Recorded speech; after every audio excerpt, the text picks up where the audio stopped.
Professor! I got it open!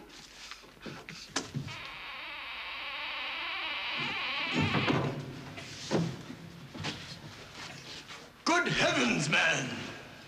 Great Scott, we've discovered the fountain of all knowledge of Egypt in the entire world. Do you realize the importance of this moment, Smedley? Yes, sir, I do.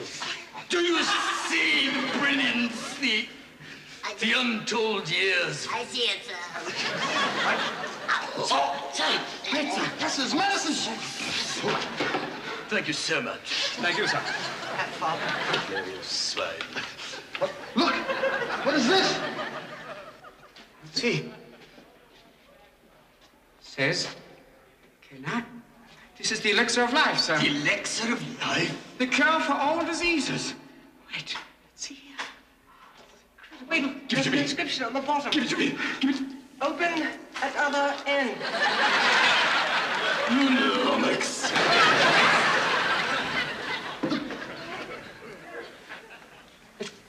This can't be, man. What? You know what this is? What is it, Buna? It's the Book of Life. Book of Life? In the beginning, when man arrived on Earth, the black gods did leave their spacecraft, and they walked, and they named the beasts of the sea and the animals of the land. Heavens. And man in his blackness did walk the earth, making medicine. Medicine? They discovered time.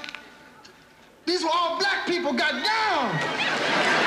Wait a minute. There ain't nothing in here about whitey. This is ours, Jack. Wait till the brothers hear this. Buna. I'm gonna get this book out of here, baby. This tells the real tea. Buna, Check this out. control yourself, don't you see? What you mean, Jack? Look at this here. Black people started the music and the brain surgery back in the year 3 BC. Yes, of course, Buna. Man, they was getting down. This is it, brother. Yes, everybody gonna know about this. Listen, we can change the history. Civilization will be changed. By all means. Yeah, this is gonna be it. Get the bulldozers. There's nothing here. But. Shut up. Good heavens, time for tea, eh? What?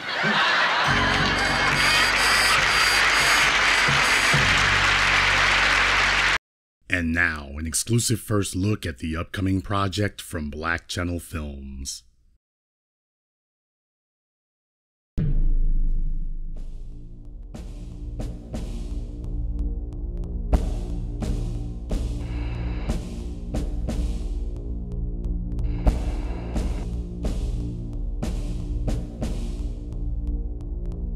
Across America, people are talking about how blacks are being moved out of the cities.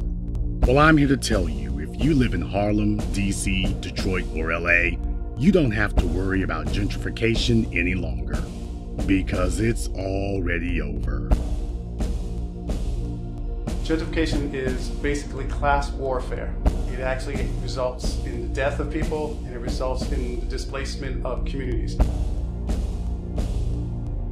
Gentrification has been discussed in the context of cities like New York, other places such as Chicago, Los Angeles, San Francisco, but now we're looking at the phenomena of gentrification occurring in most cities across the country. My tax dollars have been used to create financial incentives to get developers to build housing where there are $2 million penthouses and $3,000 a month studio apartments being created in Harlem. Is that for the people who live in Harlem who make a median income of $37,000 a year? It is not. Who is the development being done for? If development is accompanied by eviction, then that's a problem. There's no hiding your head in the sand any longer, because whether it's removing you from your own history or from your own home, the rich are here, and you will be moved. Give me 20 years and there will be little to no black people living in Manhattan except for those that live in public housing.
Claude Anderson, EDD, is in the building, and I would like to introduce him to the stage.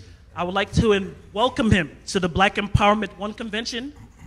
May Dr. Claude Anderson please come to the stage. Hi,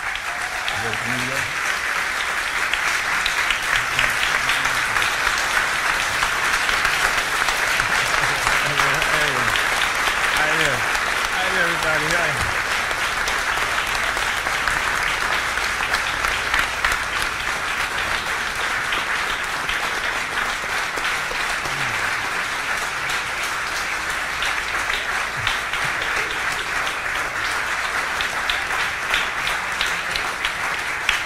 Okay, thank you. You're not going to normally use this? Okay. Thank you for that very much appreciated applause. Let me say I am purely delighted to be back in Chicago with some of my people. I have to you don't need that? Okay. I have to confess up front that I just, for whatever reason, my greatest weakness, I just love black folk. I don't know why I don't. And all these years going all around the world, people say, I can't stand this black person. I said, black people have never done anything bad to me. And I've been traveling with governors and presidents for all these years, and almost every country on earth speaking to represent black folk. Black folk have always made me proud, and I've enjoyed them. They've been extremely courteous and beneficial to me, so I just love you all. That's my weakness. But more importantly, I enjoy being back in Chicago because I attended school here at a number of universities. I used to live at 6120 Greenwood, right off the University of Chicago campus, and right near Cottage Grove and 63rd. And when I was a young man then, boy, that was the most exciting place on this earth to be in Chicago, on 63rd and Cottage Grove. That was what, and you could, and on a Friday night or a Saturday night, anybody that was anybody in Chicago, if you stood on that corner, you would see them. Because we had a very strong, viable black community in those days. It just enthrall me. I was excited just to go out there and stand on the corner and watch.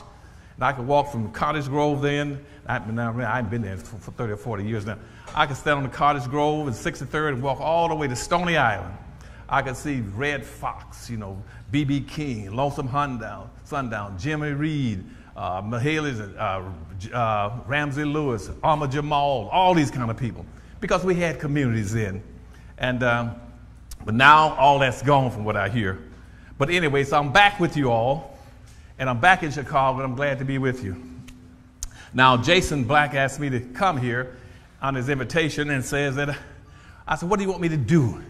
He said, I want you to talk about the state of black America, point one, and two, tell us what we should be doing to correct some of the problems. Just first tell us where we are. And I say, I'm going to do that. But first, let me tell you up front that whatever you've seen on TV every day, don't pay any attention to it as far as what blacks are. You'll watch it, okay?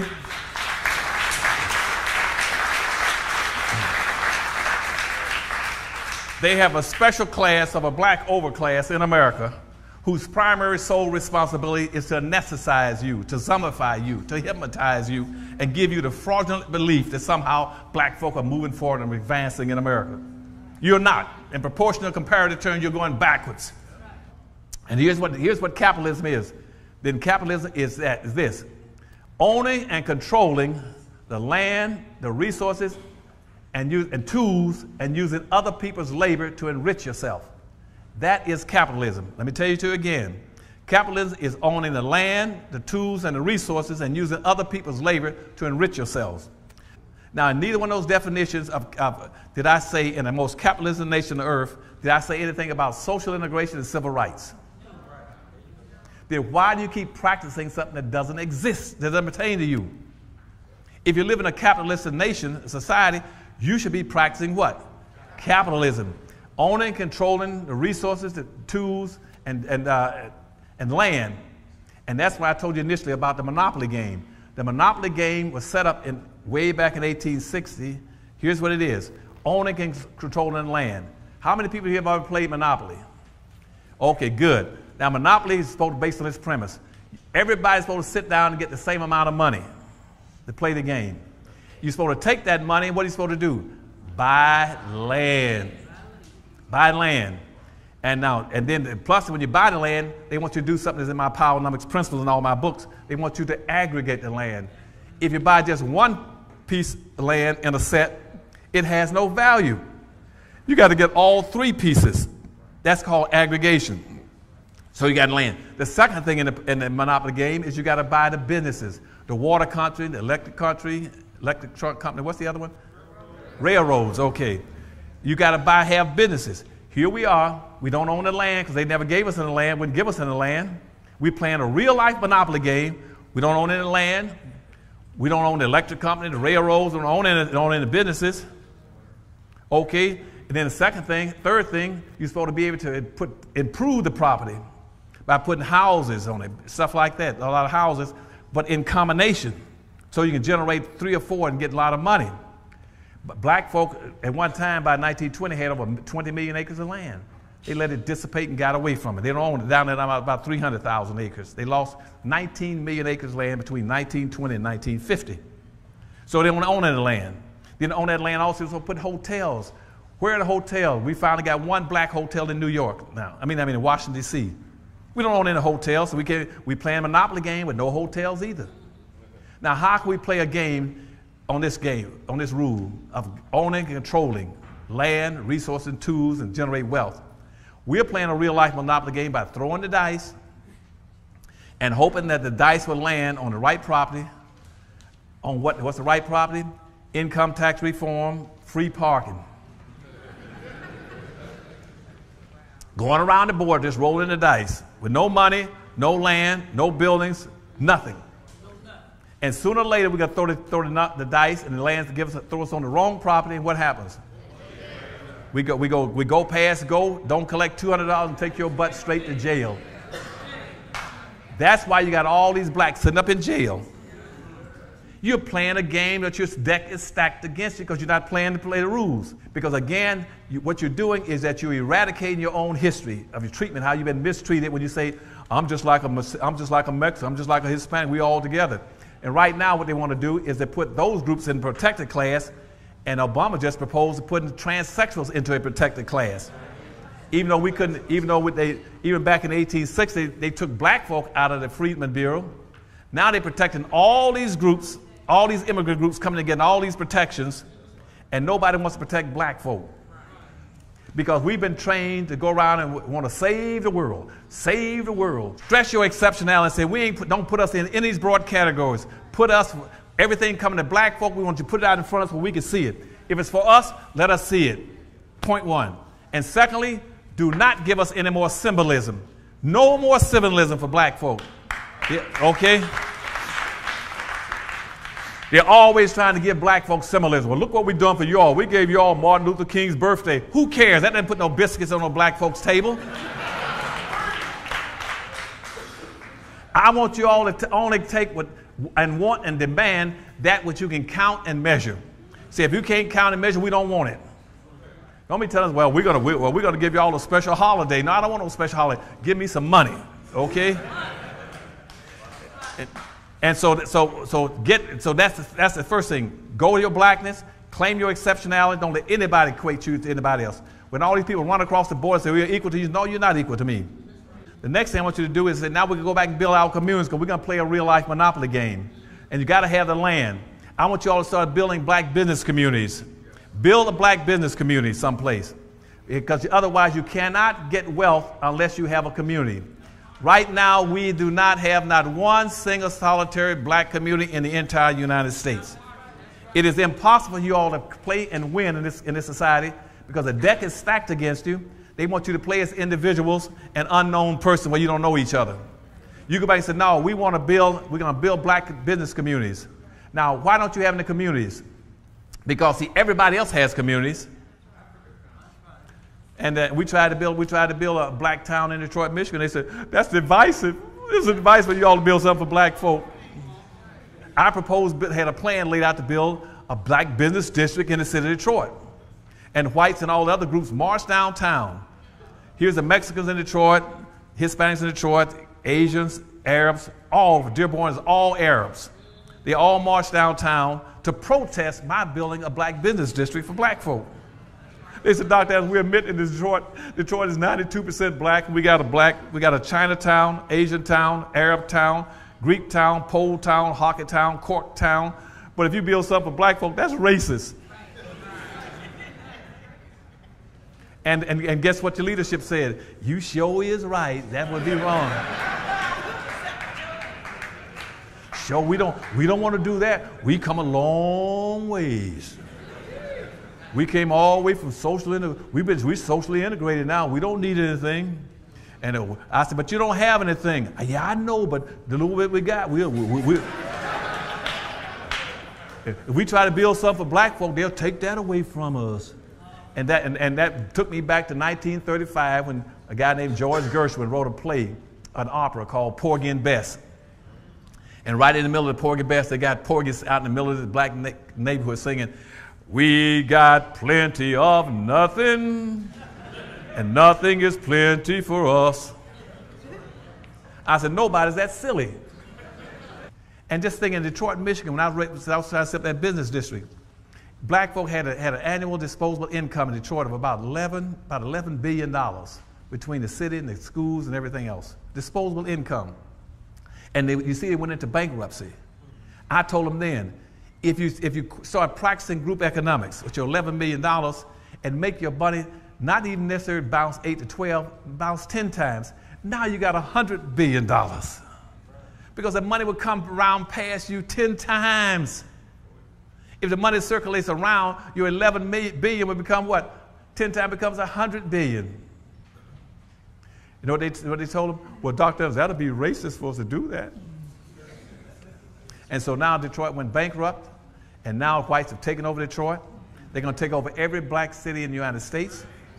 They're going to gentrify them with immigrants. They're going to bury you beneath immigrants coming in, and they're going to come in and come over you and bury you. Then they're going to privatize all the public resources. I told them in Detroit, I said, Detroit, if you let all these immigrants come in, they're going to take everything of value out. They're going to privatize the bridge to Canada, the tunnel to Canada, the city airport, the zoo, Cobo Hall, Joe Louis Arena, the historical museum, the golf course. I can go on, and now they got all that. And now you got 92% blacks sitting there, not only own anything personally, they don't even own anything publicly anymore. They'll lose it. In Washington, D.C., when I went to Washington, D.C. with President Carter, I ran Jimmy Carter's campaign in Florida for instance. I got to Washington, D.C. as an example, and we had a 78% black city. They used to call it Chocolate City. Now it's down to like about 41 or 42%. You're going to get wasted. You are this nation's official underclass now. And underclass means those individuals, by the pure nature of their social economic conditions, you're predestined to live as beggars and criminals for the rest of your existence if you don't break out now. You can hang it up. You quit, don't worry about your kids anymore. They're through. If you don't get yourself together right now and quit playing these silly games thinking that somehow because you're socially integrated, you can achieve something, you're through.